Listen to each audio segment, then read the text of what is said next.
Buenos días, entonces la presentación hablará de masa molecular y masa fórmula. La masa molecular relativa está asociada o se emplea para moléculas. Las moléculas pues tienen una fórmula específica que dice cuál es la composición o resume la composición de la molécula en cuestión, más no la estructura. Por ejemplo, en este caso, esta molécula se constituye de 6 carbonos, 6 hidrógenos y 12 oxígenos. Este es el resumen de su fórmula.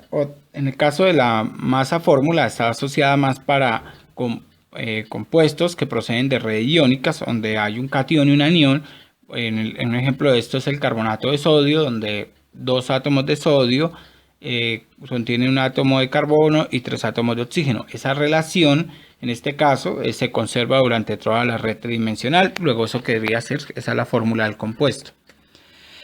Esto se puede presentar tanto para átomos o para moléculas que son en manera específica, aleaciones, entre otros, que ya tienen una fórmula específica.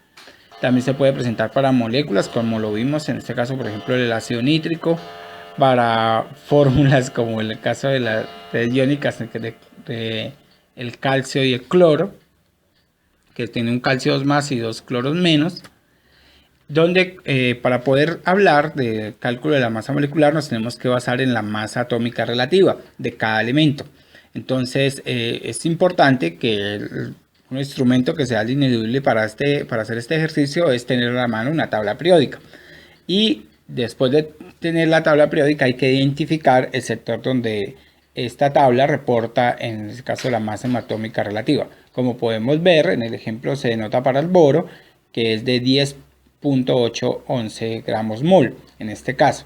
Esa sería la masa relativa y cada uno de los elementos tiene su propia masa relativa que depende, como lo habíamos visto en temas anteriores, de la abundancia isotópica del elemento. El ejemplo vemos en este caso por una sal iónica como el cloruro de sodio. En esta vemos que la fórmula denota que hay un catión sodio y hay un anión, cloruro. Entonces la fórmula dice que un sodio y un cloro. Si consultamos la tabla periódica vemos que la masa relativa del sodio es 22,990 y la masa relativa del cloro es 35,453 gramos mol.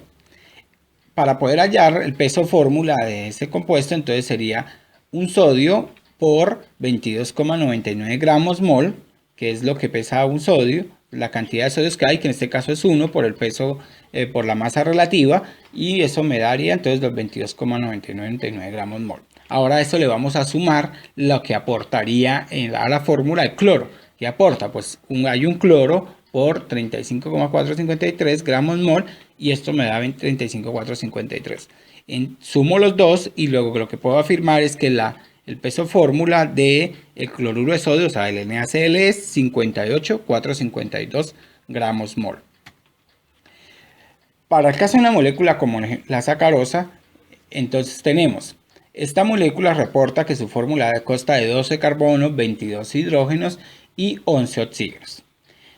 Consultamos en la tabla periódica la masa relativa, en este caso para el carbono, para el oxígeno y para el hidrógeno, y iniciamos el cálculo. Entonces, ¿cómo calculo? Entonces, para la contribución que hace el carbono, entonces hay 12 carbonos, que es lo que me indica la fórmula, por la masa relativa de uno de esos carbonos, que es 12,011 gramos mol, y eso me daría un total de 144,132 gramos mol.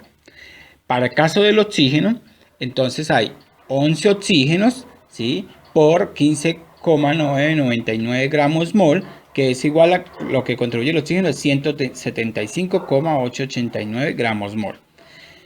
Repetimos el procedimiento para el hidrógeno, entonces la molécula reporta 22 hidrógenos por la masa relativa reportada en la tabla periódica, que es 1,00179 gramos mol, para una contribución del hidrógeno de 22,174 gramos mol. Sumo la total de las contribuciones de cada uno de los elementos y esto me da el peso molecular, que como es una molécula hablamos de peso molecular, que es igual a 342,295 gramos mol. Así es que se calcula tanto para peso o la masa fórmula, en este caso masa relativa a fórmula, como la masa molecular relativa, en este caso para las moléculas en específico.